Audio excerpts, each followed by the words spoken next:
Уште двајца жители на Дебар позитивни на COVID-19. Станува збор за дел од 8-членото семејство соседи на брачниот пар од Дебар, кој од пред неколку дена е хоспитализиран на инфективна клиника во Скопје. Останатите 10 кои беа тестирани денеска, иако резултатите за нив се негативни на вирусот, сепак ќе останат во изолација 14 дена. Со новите заболени, бројката во Македонија се искачи на 9, а првата пациентка која беше болна веќе е излекувана и треба да биде пуштена дома.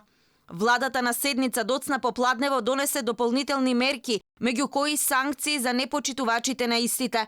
Телефонскиот број Ало докторе ќе се пренамени и на него граѓаните ќе може да ги добиваат потребните информации, но и да пријават ако некој не ги почитува препораките, не е во самоизолација и се вратил во земјава од ризични подрачја, односно земји кои Светската здравствена организација ги прогласи како територии со висок и среден ризик. Министерот за здравство Венко Филипче посочи дека мерката за децата да не одат во училиште и во градинка не значи дека треба да се групираат по игротеки или игралишта.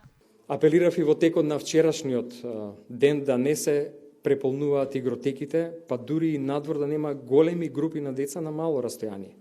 Целта е да секој седи дома, понастрана мали групи на деца е во ред. Добро е да се надвор на свеж воздух, сега се и температурите нешто повисоки, и тоа и се препорачува, но да се избегнуваат големи групи на кои што растојанието е навистина мало. Владата го задолжи МВР да ги санкционира и оние што шират лажни вести и паника преку социјалните мрежи и интернет порталите, а ќе има и кривични за работодавците и фирмите кои ќе постапуваат спротивно на препораките од Комисијата за заразни болести.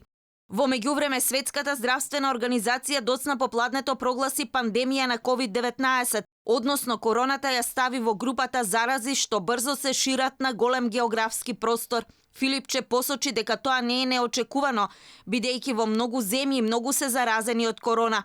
Најави дека Македонија ќе ги следи препораките на СЗО, а општите мерки после прогласувањето на пандемијата задолжително ќе бидат применети и во нашиот здравствен систем.